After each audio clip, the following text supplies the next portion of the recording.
Malamang sa malamang ho mga kababayan, yang tax holiday na yan, ideya ho yan ng mga taga Malacanang para ika nga pahupain ang init ng ulo ng ating mga kababayan. Mantakin nyo ho, nangutang na tayo, nakolekta na buwis natin, tapos nanakawin lang. Tapos meron ho silang pampalubag loob ngayon. Paano kala nitong si Erwin Tulfo na magkaroon ng tax holiday? Isang buwan na hindi kakaltasan ng buwis ng mga manggagawa. Napakawalang hiya. Imbis na ipakulong yung mga magnanakaw sa pamahalaan, ha?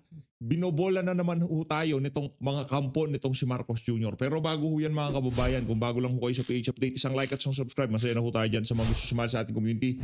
Yung join button, nandyan lang ho sa baba. Wala na ho tayo maraming pag-uusapan dito. Rekta ho tayo dito sa balita ng News 5 na kung saan itong panukala nitong si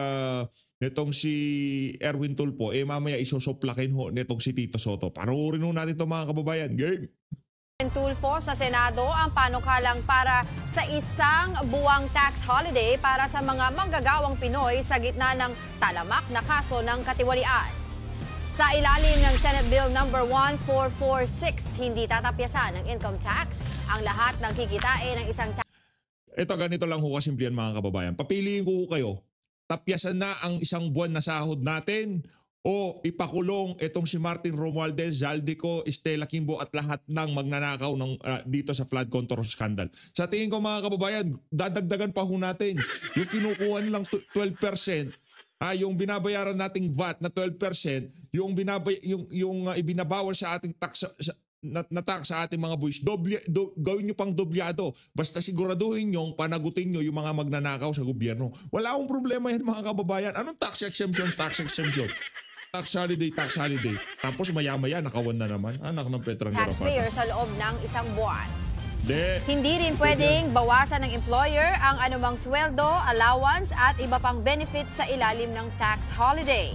Giit ni Senator Tulfo, masyado na raw maraming ninakaw sa kaban ng bayan ang mga nasa mahilig ho talagang pumabil tong si Erwin Tulfo. By the way ha, mag-ingat ho yung mga kababayan ho nating nandiyan sa Davao. Grabe ho, napakalakas ng lindol. 7.6 magnitude earthquake sa Davao region ha. Naramdaman ngayong umaga. Mag-ingat ho, mag-ingat. Mamaya ho, talakayin ho natin ang mga kaganapan diyan sa Davao.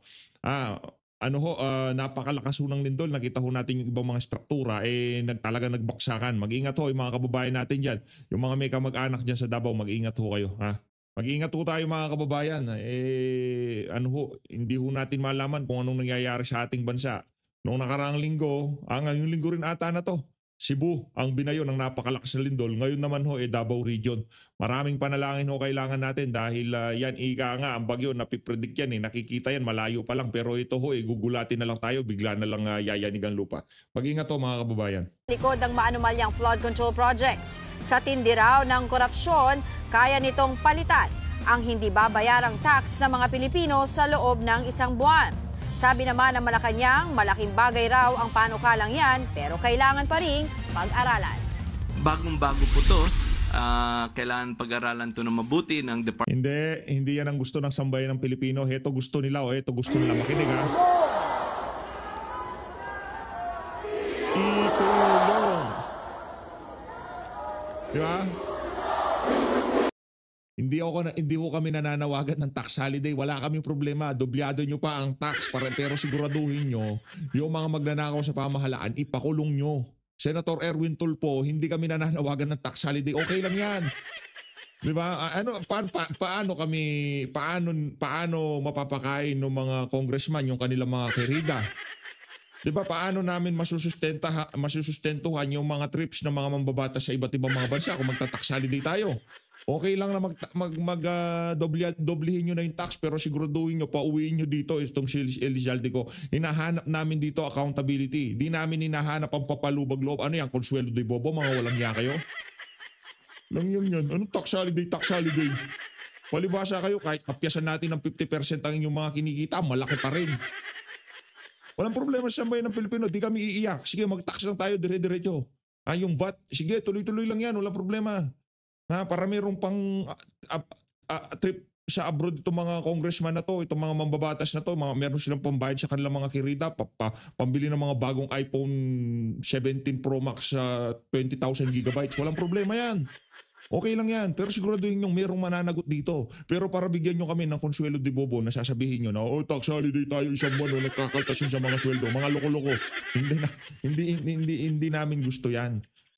Siguraduhin nyo, mapakulong, pauwiin dito si Zaldico, panagutin lahat ng nagnakaw dito sa flood control scandal na to. Rekta na ho tayo dito kay Tito Soto. Sinoplak niya ho yung idea na yan nitong isang sintong mambabatas na to. Ano na namang bang ayaw mo? Tito Soto, ba nakasalubong na naman ang gilid? Ano to ba nakasalubong na naman ang gilid? Ano na ba nangyari dyan? Lang yan. O, panoorin mo natin mga kababayan. Grabe, talagang parang merong ano tawag doon, may directed, parang merong propaganda talaga against the Senate, against the President. Kasi napansin namin, mula September 8, pagdating ng mga Thursday, Friday, Saturday, may mga fake news against me, against Senator Lacson, against Senator Sodini. Tapos pagdating ng Lunes, merong Hindi, walang fake news, walang propaganda.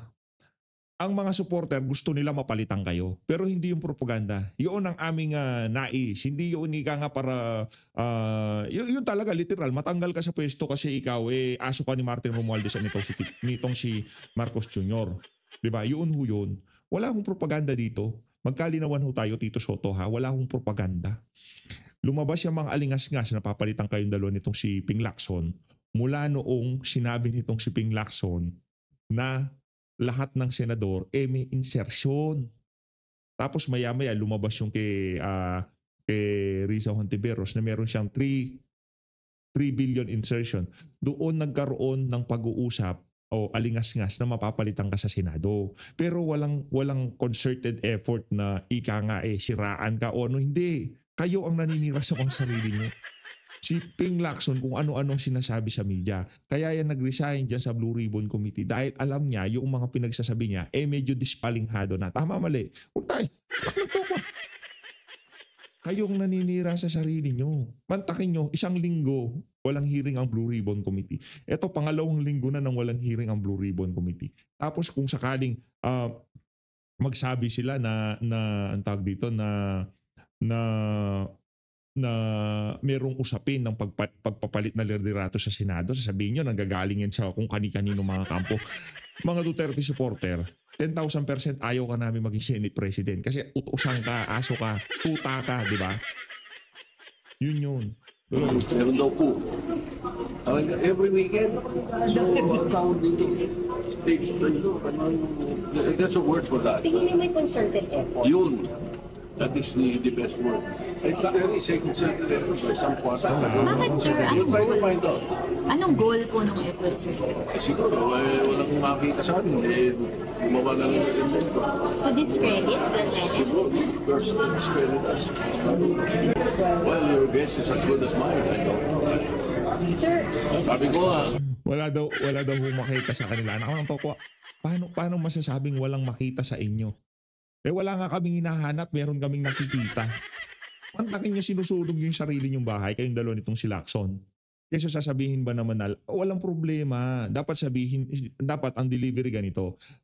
In fairness sa House of Representatives, in fairness, even dito sa Senado, meron ding mga amendment ang mga senador. Pero huwag mo sasabing insertion.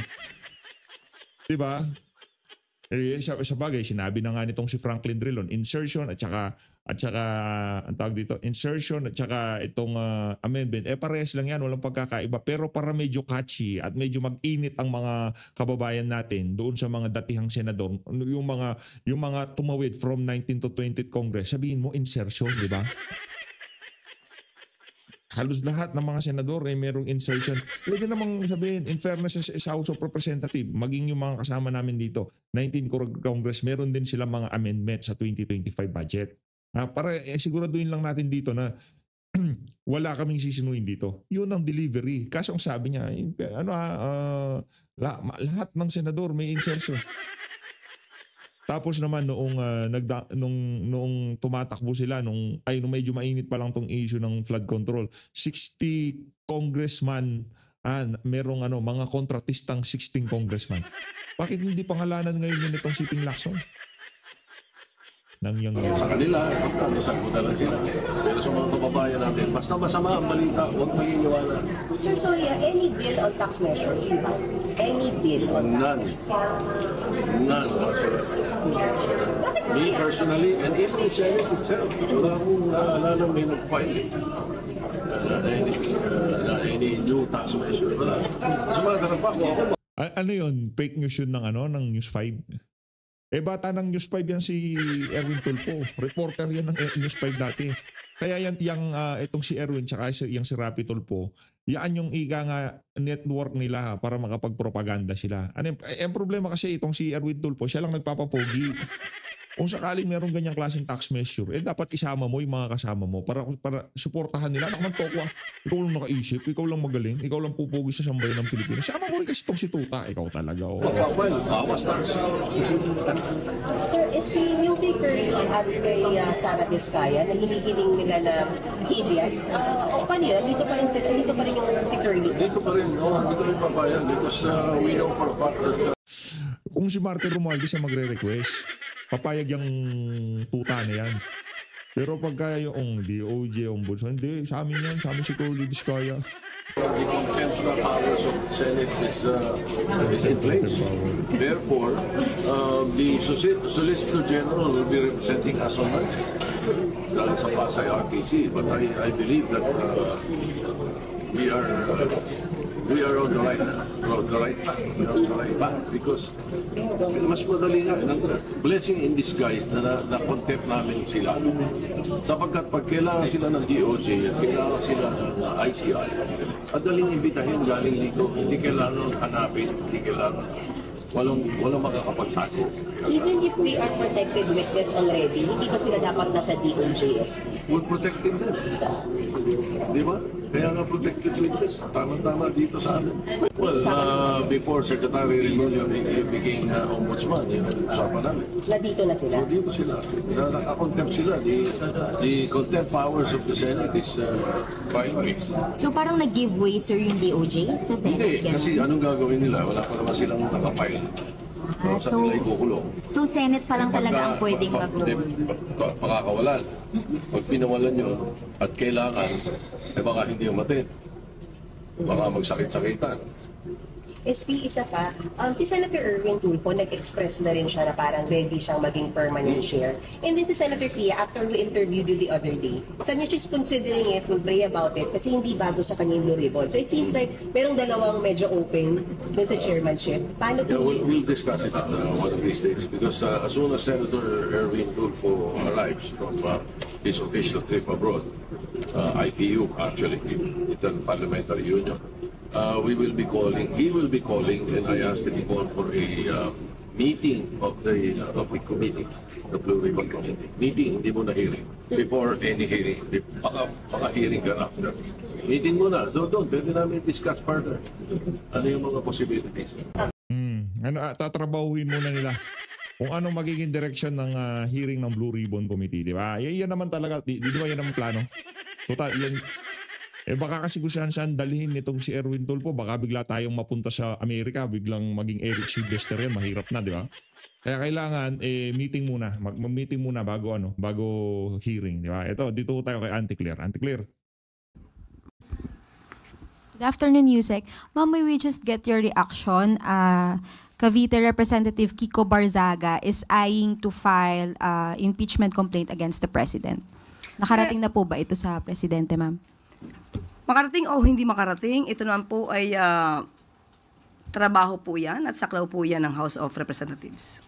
But ma'am, before po itong plano niyang pag-file ng impeachment complaint, he's also calling for the President to resign because yung corruption daw po ay dito sa Malacanang nanggagaling. Ano pong masasabi ng Palas? Mahirap po kasi magsalita ng walang ebidensya. Madaling magbintang, madaling magsabi kung ano-ano. Yan. Kung wala ebidensya, May ebidensya. Hindi naman, ikaw naman, Auntie Claire. May ebidensya. Pinsan nitong si Marcos Jr., si Martin Romualdez.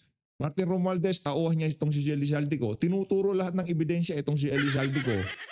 Huwag mo naman sabihin na gumalaw yang si Martin Romualdez na siya lang mag-isa. Anak ng tokwa, pinirmahan ng presidente yung 2025 GAA kahit alam niyang ang daming oposisyon, ang daming nagsasabi na maraming problema, napakaraming insertion, napakaraming ang program appropriation. Pinirmahan pa rin niya. Sa anong kadahilanan? Ano, ganun na siya kabobog? Hindi, kasi hindi natin ginagamit yung mga ganong klase salita. Ganun siya kahinang klase, di ba? Pambihira, oo. Tuloy. Dapat paniwalaan.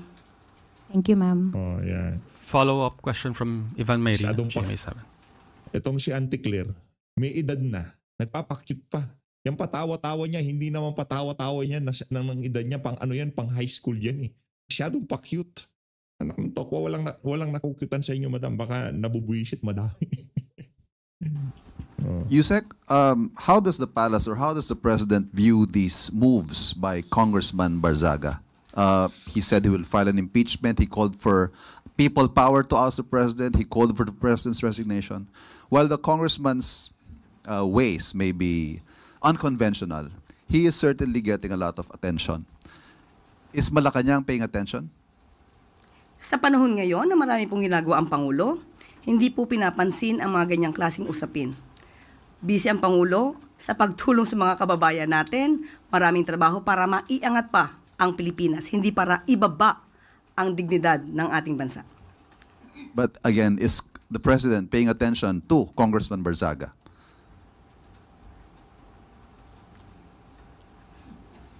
Just a smile. Just a smile. Next question. Paano just a smile? Di ba gumagalaw na nga yung mga galamay ng Malacanang diyan sa House of Representatives, ha? Meron na hong ethics complaint laban dito kay Congressman Kiko Barzaga. Pero wag naman sabihin na hindi pa gumagalaw. Just a smile. Ibig sabihin ng smile na yon, sooner or later matatanggal na yan sa pwesto. Ganun lang naman ho yung mga kababayan. Question is from Katrina Domingo, ABS-CBN. Ma'am, do we already have an updated number kung ilan na po yung complaints or letters na na-submit sa Sumbong sa Pangulo website since it was open to the public? As of 9 o'clock today, 19,729 ang naitala po na complaint. At bukas po siguro mas magkakaroon Tuloy natin. po kami ng detalyadong report kung ano na po ang nangyayari at ano na po ang nasusolusyonan o ano na po yung nagkakaroon ng mga aksyon. Okay. Next question. Follow-up question, sorry. Mananatili, until when po mananatiling open yung Sumbong sa Pangulo? Until the end of the President's term, or will there be a sort of a cap to close the website and focus first on what has been reported? Tingnan po natin. Kasi kapag po naman wala ng report at natapos na at wala nang pumapasok, maaari na po siguro ito isara. Next question is from Ann Soberano, Bombo Radyo. Yusek, good afternoon. Yusek, reaction lang ng Malacanang o ni Pangulong Marcos sa first ever joint activity between Philippine and Japanese militaries sa ilalim po ng Reciprocal Access Agreement. Ongoing po ngayon ang Doshin Bayanihan 525. Ito ay isang combined exercise between the two countries. Ayon sa National Security Council, ang nasabing inaugural activity ay isang strategic milestone in the operationalization ng RAA. Reaction po, ma'am. Yan din po ang Pinahirapan niyo pa itong si ate. Pinahirapan niyo pa sa pagtatanong itong si ate. Ang haba naman ng tanong na yun, Auntie Claire. Next time, i-clear niyo lang, ha? Talaga po ng Pangulo. Magkaroon ng reaffirmation ng ating commitment sa stability, peace, and cooperation dito po sa Indo-Pacific. At hindi lang po ito ang nagpapalakas ng depensa, kung hindi nagbibigay pa rin po ng karagdagang kaalaman at para po mas maagarang pagresponde, lalo-lalo na po pagka mayroon pong kalamidad na nangyayari sa atin. Ma'am, makatatulong din ba ito sa issue na kinakaharap ngayon ng Pilipinas regarding po sa West Philippine Sea, ang pagiging agresibo po ng China? Hindi ko po masasagot yan at i-defer ko na lang po yan sa DFA. Next question is from Let Narciso, DZRH. Good afternoon, Yusek. Ma'am, sa Kamara po, mayroong resolusyon na nagpapaimbestiga sa tinawag na haunted hospitals ng DOH. At sa Senado naman, ibinunyag ni Senator Gatchalian yung higit 10 billion pesos na naluging pondo daw sa gobyerno dahil sa overpricing ng farm-to-market roads ng DA. Isasama na po ba ito sa iniimbestigahan o iimbestigahan ng ICI? Kapag ka mo may mga dokumento, maaari naman po ito ibigay agad sa ICI para kung sino po yung mga concern ng mga tao dito at involved, ay maaari po agad maipatawag para magkaroon ng mas mabilis ang pag-iimbestiga. So, pwede po itong isabay dun sa ongoing investigations? Yes, opo. Lahat po naman ng infrastructure na questionable. Grabe na talagang palong-paluho sila sa sa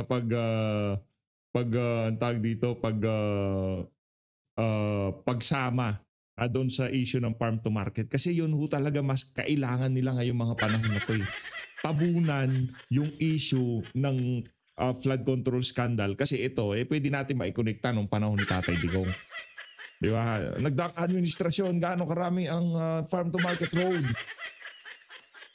Hindi ho yung issue ng flood control kung sino alam na natin kung sino mga mananagot. Zaldico, Martin Romualdez, Stella Kimbo, ang mga kasama nitong si El Zaldico, mga best friend niya, itong si Don Gonzales. Yan ang mga dapat iniimbestigahan. Yan ang mga dapat pinagpapaliwanag dyan sa ICI. Kaso sino pinakaunang pinagpaliwanag sa ICI na high profile? Joel Villanueva. Jinggoy Estrada. Chis Escudero. Nakikita niyo ho ba mga kababayan kung anong klaseng kabalbalan ang nangyayari dito sa bansa na to? Nasa inyo yan kung paano nyo tatanggapin lahat ng kababuyang ginagawa na to ng administrasyon ni Marcos Sr. Pero tayo dito sa PH Update, hindi ho tayo basta-basta magpapabola. Ika nga, hindi ho tayo basta-basta mabobola ng mga walang yang politiko na yan. Di ba? Ay maaari pong isa-ilalim po sa pag-iimbestiga ng ICI. Next question, Eden Santos, Net 25. Yusek, sabi po ni Secretary Vince Dizon, meron ng 8,000 infra projects po yung naimbestigahan ng ahensya. May we know kung ang report po na ito ng DPWH ay naibahagi na kay Pangulong Ferdinand Marcos Jr. knowing na parang mas marami po dun sa 5,000 plus na mga flood control projects ng admin po itong kanilang naimbestigahan na? Ang pag-iimbestiga naman po ay sa buong 10 years. So, according to Sec Vince, ay nasabi naman po niya ito sa Pangulo. Thank you po. Next question, Evelyn Quiroz, Filipino Mirror.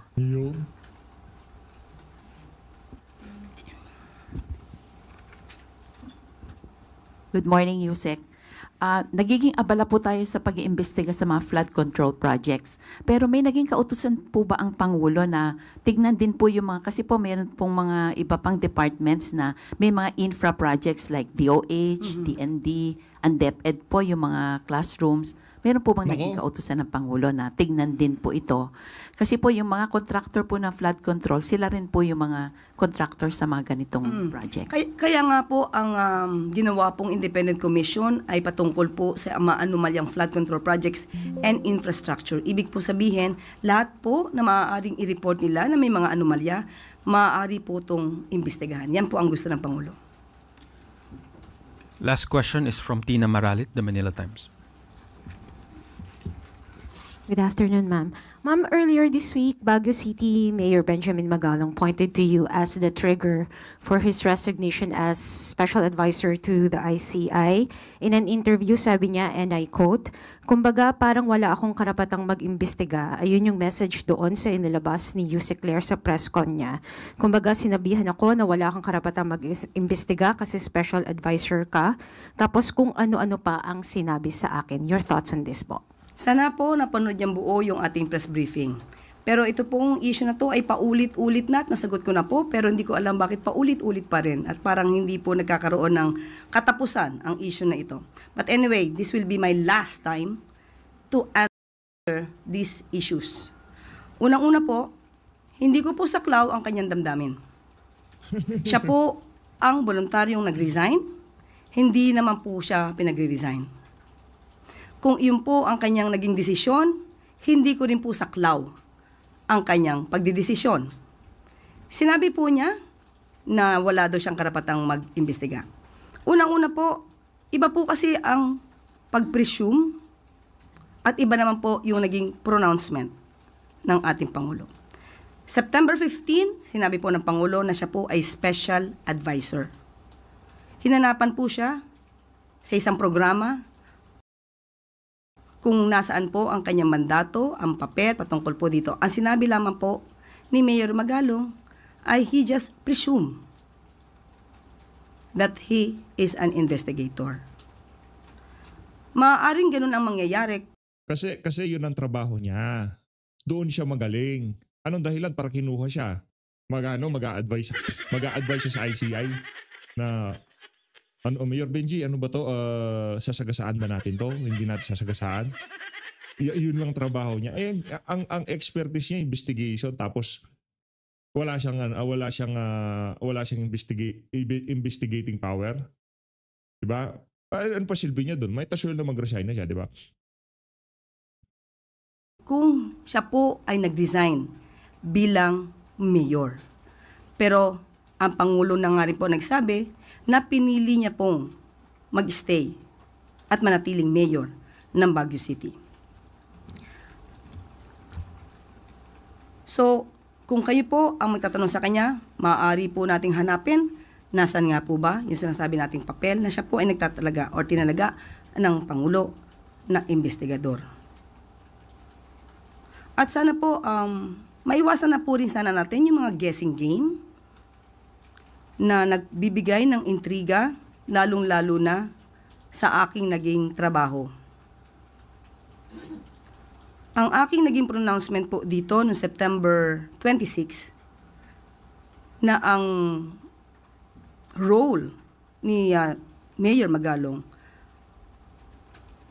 ay ibibigay muna sa legal team, yan po ay nanggaling sa Pangulo. Huwag po niyang bigyan ng intriga na mayroong nag-utos sa akin na ibang tao. Kaya sabi nga natin, iwasan natin ang kwentong walang ebidensya. Kung sino man yung sinasabi niyang yon, kung may alam siya kung sino nag-utos sa akin at hindi ang Pangulo, sa mga sinabi ko noong September 26, ipalitaw niya po. Dahil alam kong wala siyang mapapalitaw. Nako. Dahil yun ay walang katotohanan. So iwasan po natin ang mga intriga, lalong-lalo na kung tatamaan dito ang Pangulo. Ang Pangulo po ay sumusunod lamang sa batas. Hindi po natin pwedeng i-please lahat ang tao sa kagustuhan nila. Pero ang maaapektuhan naman po ay ang batas at ang pronouncement ng Pangulo. Sana matapos na po ang issue na ito dito at wala na po sanang paulit-ulit na issue na ganito. Salamat po. Salamat.